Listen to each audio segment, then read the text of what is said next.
Chair. Mr. Champ, I represent the province of Alberta. Yesterday was a very dark day for labor rights in Alberta. As you note, not only did the Premier order teachers back to work, she preemptively invoked the notwithstanding clause, and she imposed a settlement on those teachers that had previously been rejected by almost 90% of the members of the union. When I see that, I wonder what the implications are for jurisdictions outside of Alberta, what kind of precedent that might set. Because in the cases that we're talking about, cases were referred to arbitration. There was not an attempt to impose a settlement that had previously been rejected by a union. So I'm wondering, since I have the advantage of having you here today, if you could extrapolate from what happened in Alberta last night, what that could mean in the hands of a future Canadian federal government that might look to that as a precedent for what it could do federally. Would that be possible, or is the federal government constrained in some way that a provincial government is not? Yes, Senator. Well, we'll see what's going to happen. I think it will be an abject lesson here that you can observe what happens in Alberta over the next few weeks, because it's not just going to be that union. I'm almost certain that you're going to see the rest of the labor movement rise up. The same way in the Air Canada flight attendant strike, when the minister ordered them back to work, it was less than 48 hours, and the Canadian Labour Congress held an emergency meeting, and the president of the Canadian Labour Congress said all of Labour is behind CUPE. So we'll see what's going to happen. I think there's going to be widespread disruptions, right? Are workers going to go back? Are the teachers going to go back? I don't know. They may not. Are there going to be fines? Maybe there will. Will there be people put in jail? Maybe there will. But is this what we want to see? In Canada, there's other ways to resolve our differences. That's the point. Is there's other ways to resolve our differences, and I think the lesson that I hope other jurisdictions in Canada learn from what's going to happen in Alberta is let's not touch that stove. I guess I'm worried that they may take the opposite lesson.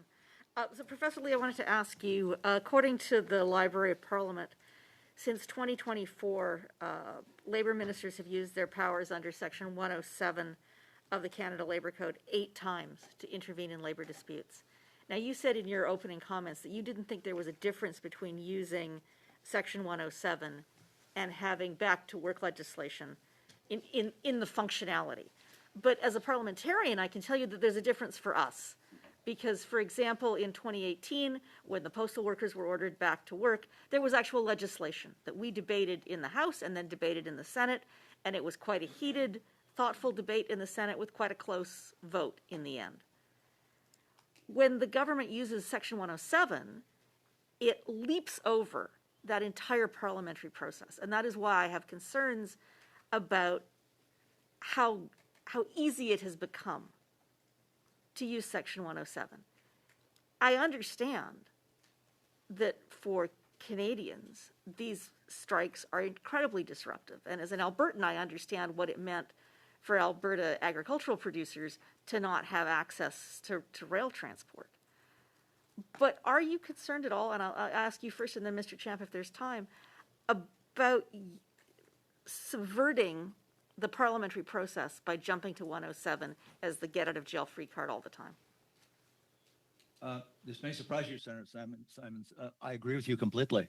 I have argued, in fact, because I've done a lot of media on the strikes over the years because of this paper I've done, I've argued that the only proper way is through the democratic institution called Parliament.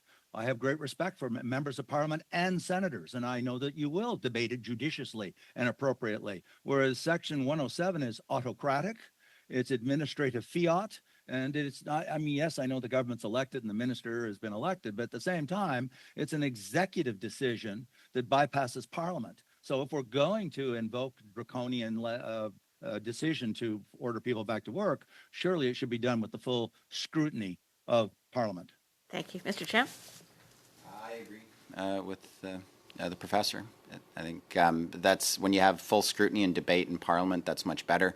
Section 107 wasn't an open invitation for the minister at his or her whim to violate the rights of workers. No court, incidentally, has yet to weigh in on whether the use of Section 107 is lawful or not in that manner. And yeah, I'd like to see the legal opinion that advised the Liberal government they could use it.